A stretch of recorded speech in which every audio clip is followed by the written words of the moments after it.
What's shaking, my friends? My name is Shay. Welcome back to my channel. Today we are going to do a video that has been going around BookTube a lot, and this is going to be to go over my top rated reads according to Goodreads.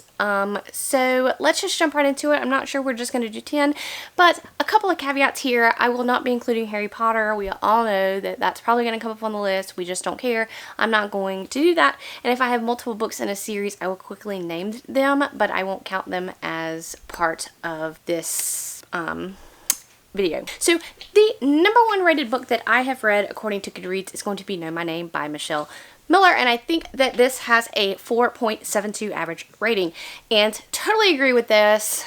It is a memoir that follows Brock Turner, and he was a swimmer on his way to the Olympics, and in college he sexually assaulted a woman, Chanel Miller, and it is a study of the justice system because there was no real justice served in that case, and it was kind of an outcry kind of situation, and it had to be, Chanel Miller narrates the audiobook for this, and it has to be really hard to narrate your own traumatic experiences, and I appreciated that, and I loved the audiobook. So 10 out of 10 would recommend that one. Coming at number 2, I will just go ahead and tell you that the Heartstopper graphic novels are very, very prevalent and very, very popular as being very highly rated. And I did read these. I rated them 4 stars, and I'm fine with them. I wasn't the target demographic because I feel like these read on the younger side. I am not also a graphic novel reader, so there's that. I thought they were super cute, and I would totally read them again. 4 stars. The next one is going to be, no surprise, and my first rant of this video, and that's going to be A Quart of Mist and Fury by Miss Sarah J. Maas, which has a 4.62 average rating on Goodreads. And guys, I don't understand. I mean, yes, Sarah J. Maas, she's a popular writer. I understand this. I just don't understand A Quart of Mist and Fury. I don't like that series in general. I read A Quart of Thorns and Roses. I gave the book 3 stars, I believe, just because, there was nothing really apparently wrong with the writing. I was bored through half the book. I know people like the romance in it and all of that, but I was not down for that. And if you're not down for the romance, then you can't really like that particular book.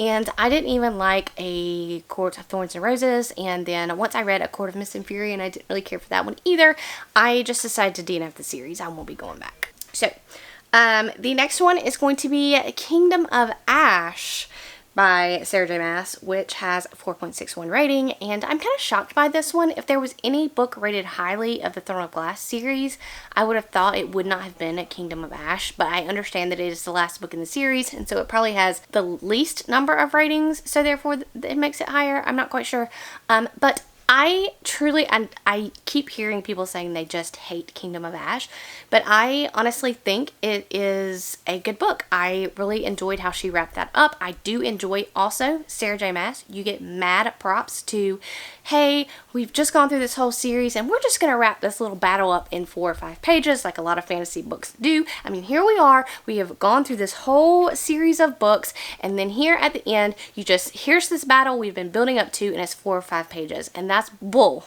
I will not cuss on this channel. That's just bull in my opinion, and Sarah J. Maas did it great in Kingdom of Ash. I mean, the last battle was like over 100 pages, and I enjoyed it. 100%. Then, my friends, it's going to be Crooked Kingdom by Leigh Bardugo, and this has an average of 4.61 rating as well. And can I just tell you, this is absolutely positively accurate. Crooked Kingdom is better than Six of Crows. I like Six of Crows. Crooked Kingdom was fantastic. The found family in this trilogy is like, if you haven't read Six of Crows, I highly recommend it, especially if you like the found family trope. Love it. If you're lukewarm on Six of Crows, I would still recommend moving on to Crooked Kingdom because I think it's the superior book between the two. One of my favorite duologies of all time. I'm due for a reread, and it may happen soon. The next book is, with an average of 4.60 ratings, is Still by Kennedy Ryan. So this is part of her series that starts with Grip. It has a prequel novella called Flow, and then the first book is Grip, and this is the second book, and I do not agree with this. I gave this book 2 stars. With romance novels, it's clear that I am a fan of just like one book, because then the romance is kind of solved in that one book. The couple gets together, woohoo, yippee doo dah, and then having a second book is just like, what are you going to put in that book? This couple has already gotten together, you know, what are we going to do now? And this is what this fell into. The second book was nothing but drama, terrible pacing, and it just was a book for the sake of a book, and I just highly disagree with this rating. Now, Grip was fantastic. I loved the representation in that book. I loved the justice, the thought-provoking things that were explored in that book. Highly, highly recommend Grip as a book, but I would not continue on with it still. All right. The next one that I am going to disagree on is going to be The Nightingale by Kristen Hanna, and this book was 4.59 stars, average rating stars on Goodreads, and y'all are going to come for me, but while I love Kristen Hanna, I have found my love for Kristen Hanna. No, it didn't really come from The Nightingale. I gave it 4 stars, but now as I'm sitting on it, I probably would back my rating down to a 3, just because I thought that the book was long for no reason. Like, a lot of it was repetitive to me. A lot of it was, we're just meandering, we're doing the same things over and over and over and over and over and over and over again, and I understand like the overall grip of the story. It was a great story. I just thought we could have cut some chunks out, which is the way I feel about a lot of a book. So there's that. The next one is The Boy, the Mole, the Fox, and the Horse by Charlie McKeskey. I'm sorry if I say that wrong, with an average rating of 4.58.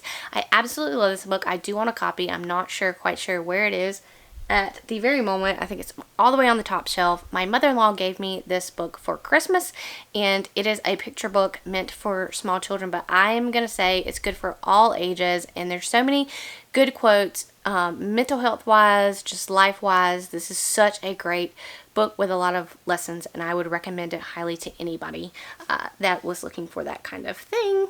Then we're going to have the lovely, let's talk about Alona Andrews for a minute. So the one that's on this list is Magic Triumphs, which is the 10th book to the Kate Daniels series, and that's going to have a 4.56 ratings as well. I disagree with this one. If I were going to put any of the book, it would be Magic Breaks or Magic Binds, which are further down in the list. Magic Triumphs is the conclusion to that series, and while I did enjoy it, I don't think it was one of the best in the series, but I do really enjoy the Kate Daniels series. Highly recommend.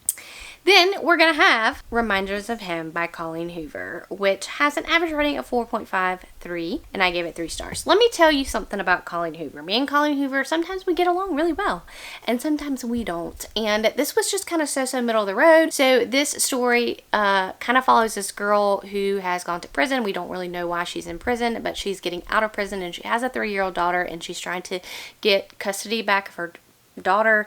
And then there's a bartender, and it's the romance between that, and there's twists, kind of some twists and turns, I guess. I just didn't care for it. I didn't get the chemistry. I didn't think it was realistic in the fact of, I'm trying to be non-spoilery here, but you know, this kind of stuff just wouldn't happen in real life, and if I'm reading a real life romance, I kind of want it to be realistic, and there's that. The next one is going to be The Last Olympian by Rick Riordan.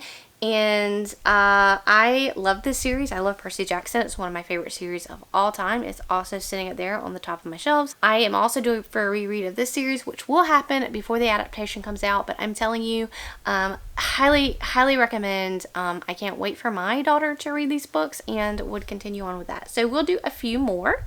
I know we've passed 10, but the next one is going to be Hollowpox, The Hunt for Morgan Crow by Jessica Townsend, which is going to have an average rating of 4.52.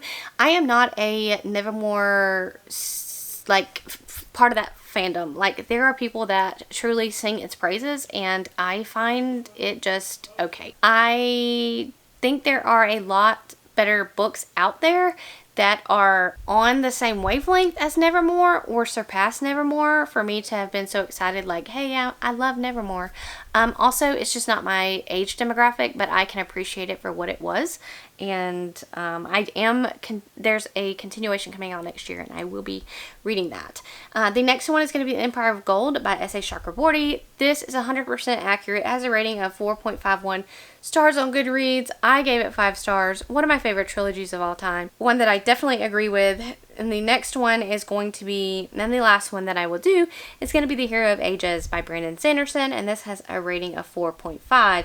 And I definitely also need to reread the Mistborn trilogy. The first one, I really love the first trilogy. I've only read it once, and I really lately have been wanting to reread because I've seen everybody read it up into for the release of The Lost Metal that's coming out, I think, in November, and I just want to reread the entire series. I'm getting like kind of a feel for it, so maybe it'll be coming up soon. I highly recommend Mistborn for those of you that would like to get into fantasy. I like political fantasy as well, and so the second book is specifically, and the third have a lot more politics going on. I like the politicalness of the world. I like the characters. It's like my perfect series and my perfect set of books. And that's all I'm going to talk about today. I hope you guys reading is going well in the month of August, which that's where we are right now. And I will catch you guys later and wish you guys all kind of well.